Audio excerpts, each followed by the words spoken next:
দেন আমি আপনার ব্যাগটা ধরি। ইটস ওকে, আমি পারবো। আরে কোনো ব্যাপার না, চলুন। Oh thank you. আমিও এই কলেজেই পড়ি, রুম নম্বর 25। আপনার কোনো কিছুর প্রয়োজন হলে মনে করবেন। Okay bye. বাই। আমাদের রুমে তোমাকে স্বাগতম।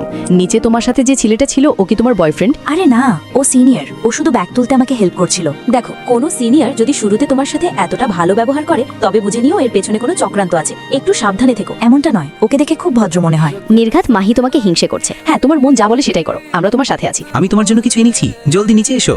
মেসেজ পড়ে আমি দ্রুতই নিচে যাই। জানি না এই মেয়েটার কি হবে। হাই রোহান। হাই, তোমার জন্য মিল্কশেক, চিনি ছাড়া আর এক্সট্রা বরফ দিয়ে। আরে বাহ, তুমি জানলে কি করে যে আমি এটা পছন্দ করি? কারণ আমিও এটা পছন্দ করি। চলো এবার মোমো খেতে যাই।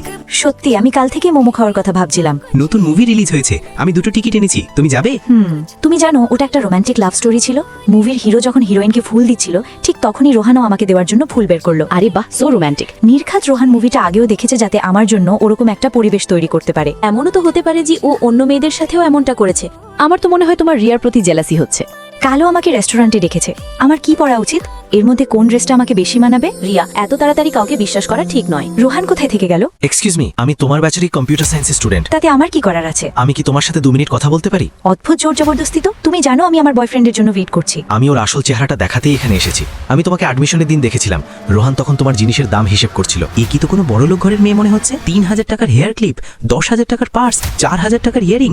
একে তো আমি আমার বানিয়ে ছাড়বো। সে তোমার সোশ্যাল মিডিয়া অ্যাকাউন্ট থেকে তোমার পছন্দ অপছন্দ আগেই জেনে নিয়েছিল, যাতে তোমাকে ইমপ্রেস করতে পারি। তার মানে ও এতদিন ধরে আমাকে ঠকাচ্ছিল যাতে আমার টাকার উপর আয়েশ করতে পারে। ও আসছে, সাবধানে থেকো, আমি আসছি। সরি, আমার আসতে দেরি হয়ে গেল, তুমি খাওয়া শুরু করো। আরে রিয়া, কোথায় হারিয়ে গেলে? কিছু না, এমনি। রিয়া, তোমার ঘড়িটা তো বেশ দামি মনে হচ্ছে। আমারও এমন একটা ঘড়ি নেওয়ার ইচ্ছে আছে। ওহ, এই ঘড়িটা তো হাই কোয়ালিটির কপি। আচ্ছা, আর তোমার পার্সটা? এই পার্সটা আমার ফ্রেন্ডের। আমি এত দামি জিনিস কিনতে পারি না তো। ও আচ্ছা, কিন্তু তোমাদের ফ্যামিলির তো জুয়েলারি বিজনেস আছে, তাই না? আরে না, ওসব তো আমি দেখানোর জন্য সোশ্যাল মিডিয়ায় পোস্ট করেছি।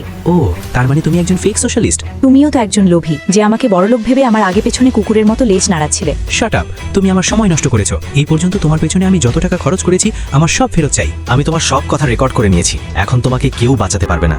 তোদের তো আমি দেখে নেব। থ্যাঙ্কস বলার দরকার নেই, এটা আমার কর্তব্য ছিল। বন্ধুরা, কাউকে না চিনে তার উপর ভরসা করা আপনার জীবন বরবাদ করে দিতে পারে। যদি আমার কথায় একমত হন তবে লাইক ও সাবস্ক্রাইব করে কমেন্টে অবশ্যই জানাবেন।